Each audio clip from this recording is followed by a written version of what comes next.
Koysam bana bir atal götürüp asır ondan da deyme. Evet bana koldan tamam. Pingivindek mağamma kılvarsam ben bu yada. Üzgü lazımlık kılamayıp bana diken.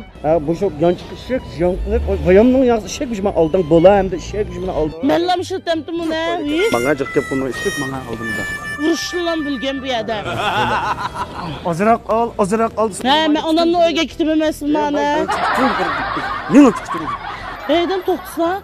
O yandım boldu ha. Nerçi Yandım sen? közengini yaxşı körende boldu hem de nemini ne Ma. çırmen de sen bir kalama sıklan çıktırgan. Masa. Hey sarang hey. Hep bana bak öyle. Kötülergen bolsan kança alattım şimdi yanım şimdi ağılçın. Boldu. Pingvindek men arammandan bayan yaz. Bana çıktınız çıkıp kama deyme. İkenler kalsa.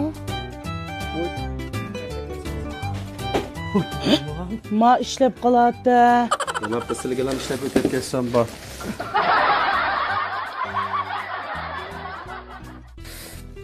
Hele kılayman şokin go. Ha şöyle kamaymış şu.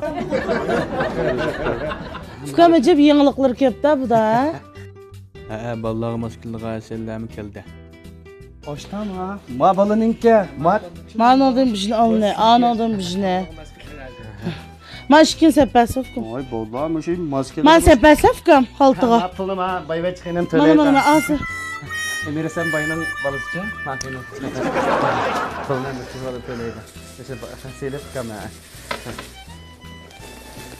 Hep pulunu beri bitip onun dikem cümleni joğuşturam lan. Ne? Sizle belki pulğuma aşık ep geçin toş kuzgandım ha. Sizle geldi nöbet. Doğum